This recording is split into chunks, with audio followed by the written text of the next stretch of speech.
ያርጋት አላህ ካለው ነው በስተቀር ትልቁ ነገር ለነሱ ጸሎት ብቻ ነው። እዚህ ጋር ያን ያለ ይሄ እንዲያለ ሳይሆን ጌታን ትልቁ ነገር ማን ብቻ እንድትወጣ እኛ የሷ መውጣት ነው። ሌላው ነገር ሁሉ ነገር እንደርስበታለን። በቃ እውነት ትቆያለች እንጂ ያው እውነት ትቆያለች እንጂ እንደዛው አትቀርም። ልጅቷ እንዴት ሆስፒታል ሄደች? እኔ እኮ ግራም ያገባኝ ነገር ይሄ ነው። ሆስፒታል ለምን ሄደች? እንዴት ሄደች ሆስፒታል ላይ? እሷ እነሱ አይደለም እንድታሳብደው እንጂ የሄደችው አሁን ታሳብደው ነው እንጂ ሞት አርጉ ብቻ ነው የሄዱት። ገባችሁ? እነሱ ብቻ መኪና ላይ ውስጥ አይተን ነበር አይደለ? እሷ እንዴት ሄደች? መኪና ውስጥ እንዴት ሃይሚ ማለት ከኋላ ነው የተቀመጡት ሄዱ።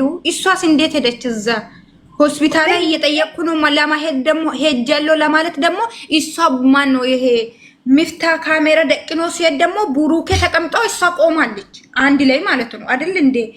ምንድነው? እኔ ግራ ገባኝ እኮ ይሄ ምንድነው? ምርማራ ምናምን እኮ ቡሩኬ እሱ ካልነካካት እኮ አያስፈልግም እኮ ምርማራ ላይ ይታያል ምናምን። ለምን አያስፈልግም? ለሱ ይሄ ራሱ ማውራት አያስፈልግም። እግዚአብሔርን ወይኔ ፈጣሪ አምላክ ምን አይነት ጉድ ነው። ለማንኛውም አሁን እውነት ክርስቲያን ሙስሊም እህቶቻችን ይላችሁ የጨረቃ ፋሚሊ የምንጠይቃችሁ ነገር አንድነታችን አሳይተን አሁን ማንንም ሳይነካ ብሩኬም ሳሰዱ ምንም ሳይነካ አሁን እኮ እንደ ድሮ ቢሆን አንቺ ታውቃለሽ እኮ የተዘቀዘቀ የትም እኮ አልተዘቀዘቀም። ልጅ ብቻ ነው መዘቀዘቅ የለብንም። እዚህ ጋር የተፈጠረ ነገር ምንም ነገር የለም። በብሩኬ መሃል ምንም ነገር የለም። እሱ እኮ ሲያወራ ሚሚዬ ማለት ነው። እሱ እኮ ሲያወራ እኮ ነው እየተሳሳተ ያለው ገባሽ? እሱ ነገር አሁን ደንግጧል። ብሩኬ ደንግጧል። ኖ ምንም አያስደነግጥም። እሱ የሆነ ነገር ካደረገ ምንም አያስደነግጥም። ለእንደ ደነገጠ ታውቃለሽ? ሃይሚ እንደዚህ ሆናበታለች። ይሄ መላጣ ባካ ደግሞ ማለት ነው ምንድነው ብሎ የመጣው የብሩኬ ልጅ ነው ብሎ እኮ ነው የለጠፈው እንትኑ ላይ ስቶሪው ምንድነው ይሄ ላይ ማን የለጠፈው? ቤካ ቃል ላይ አልመጣም እንዴ? የብሩኬ ልጅ ነው ብሎ የመጣው። እኔ የምላችሁ ለምንድን ነው የብሩኬ ልጅ ነው አለ። ደግሞ ብትወልዲም ከሆነ እርጉዝ ከሆነሽም በሰላም ውለጂ። ጭራሽ እነሱ በሽተኛ ናቸው። ራሳቸውም ጤነኛ አይደሉም እኮ የተሰማኛለህ ይሄ ነገር ዛሬ እየተናገረ እንትን እያለው እኮ ኢማኑኝ ምንም አልሰራም እያለው ብሩኬ ልጅ ነው ብሎ መምጣት ምንድን ነው?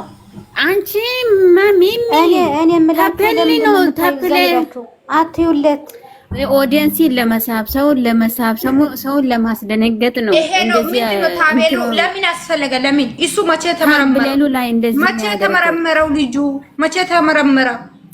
እሷ ብሩኬ ራሱ ማለት ነው እኔ የሆነ ነገር አድርጋ እስከሚሆን ድረስ እኔ አላደረኳትም ይላል። ከ2 ዓመት በፊቱ ነው ይላል። ስንት ነገር ነው ያወሩት። ፈጣሪ አምላክ ትግስቱን ስጠን። ሰው ሁሉ አብዷል። በቃ እኔ ሰንዬ አንድ ጥያቄ ልጠይቅሽ መልሽልኝ እስኪ። አሁን ማለት ነው ለምሳሌ አንዲች ሴት እርጉዝ ከሆነች አሁን እሷ 6 ወር ነው ብላለች አይደል? ብላለች፣ ሁላችንም ሰምተናል። 6 ወር እርጉዝ ነኝ ብላለች። እሺ ይሄ እርጉዝ ከሆነች ትልቅ ዶክተር ጋር ሄዶ ዶክተር እኮ ያውቃል ስንት ወር እንደሆነ ሄዶ መርምሮ ጽንሱ መርምሮ እውነት ከሆነ ስንት ወር እንደሆነ ማወቅ እኮ ይችላሉ። ታውቃላችሁ አይደል? ጽንሱ ደግሞ ብዙ ሰው የ6 ወር ጽንስ አይመስልም የተባለ ነው። ታውቃላችሁ አይደል? ይሄንን ትልቅ ነው ሄዷ ሸፍነዋለች እንጂ ችግር የለውም። ሲሸፈን ምንም ታደርግ መመርመር ይቻላል። ዛሬ ደግሞ ያባበሰች እኮ ነው የመጣችው እንት ቲክቶክ ላይ እንዴት ነው ይሄ ነገር ተይና ማለት ነው። ለምሳሌ ከፍቅረኛሽም ጋር ይሁን ከማንም ጋር አንዴ ከተጣለሽ ተጣለሽ አይደለ? እንዴት 6 ወር በፊት እሱ ሃይሚ ጋር ስለተጣላ ብቻ ብሩኬ ራሱ መሄድ አያስፈልግ። ይሄ ውሸት ነው፣ በእናታችሁ ውሸት ነው። በለኔ ውሸት ነው። ለመዳን አይደለም። ሰንዬ አሁንም ሌላ ጥያቄ ልጠይቅሽ። ካሜራ ይዞ ሲገቡ አንድ ብሩኬ ተቀምጦ እሷ ቆማለች። አይ ነው የሚቀጥለው። ካሜራ ሲመጣ ነው ማውራት የጀመሩት። አሁን ነው ትክክል ነው። ያመኛል ሲጀመር ተደውሎብኝ ነው እና ሰንዬ የጠየኩሽ ነው ተደውሎብኝ ነው እና እሺ እሷ አብሮ ናት የነበረችው ካሜራ ካየው በኋላ ያለው ይሄ እኮ ነው። ሃይሚ ላይ ተዘግቷታል። ብሩኬ ቁጭ ብሎ እሷ ቆሞ ነበር አይደለ? ካሜራ እስከሚመጣ ድረስ እናንተ ዶክተር ነው ያወጣቸው። ምንድነው ብሩኬን እኮ ዶክተር ነው ያወጣው። ልጅቷ ከመጣች እናንተ ቪዲዮ ላይ ያወጣውን ብቻ ነው እንደምትከታተሉት። ምንድነው ያለው ብሩክ ያለውን አትረዱ። ብሩክ ምንድነው አንቺ መጀመሪያ ላይ ነው ለምን እሷ መጀመሪያ መኪና ውስጥ እነሱ ጋር ሄዳ ነው። እስኪ ረፈው እንደምናውቀው ነገር የለም። ገባሽ? ልጅቷ ልጅሰን አንድ ነገር ልንገራችሁ። ቆይ አንዴ አዳም ልጅሰን የእውነት የምነግርሽ ነገር ከሴትዮዋ ጋር ብሩኬ ምንም ነገር ሊፈጠርም አይችልም። የተፈጠረም ነገር የለም። ምንም ነገር የለም። እኔ አርጉዝ ናት፣ ግን ከማንም አርግዛ መጣ እዛ ጋር የብሩኬ ነው ብትል ማንም ተቀባይንም። ደግሞ ቪዲዮ የምትለቁት የብሩኬ ጓደኛ የሆናችሁ ስርዓት ይኖራችሁ። አይተኸዋል? የብሩኬ ልጅ ነው። የምን የብሩኬ ልጅ ነው? ሱራዳ ለምን ስርዓት አይኖራችሁ?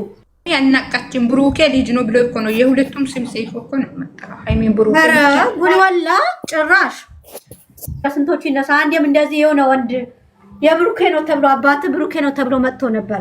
አሁንም ሌላ ፈልጓ። ታዲያ የቀራችሁ ካላችሁ ፈልጉ። ሌላ የብሩኬ ልጅ ነው። ሙሼ ታሳድግላችኋለች። ፈልጉ። ምን እየወረዱ ናቸው? ከትንሽ ከትልቅ እግዚአብሔርን ጅቷ ድሮ ቲክቶክም አልነበራትም፣ ምንም አልነበራትም። አሁን ነው እንደምትከፍተው። እኔ ግራ ገባኝ።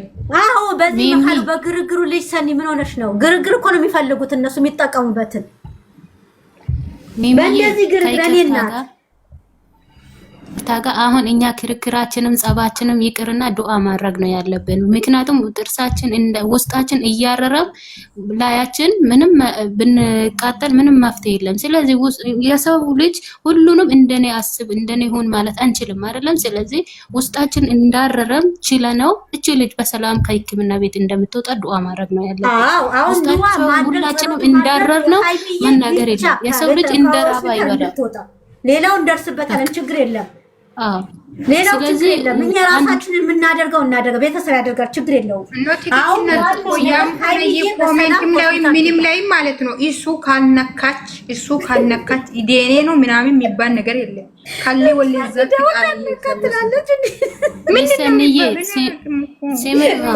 አንዴ ምን መሰለሽ አንቺ ሁላችንም ስለምንወድ እኮ ነው እዚህ ጋር ስሜታችን በጣም መቆጣጠር ያቃተን።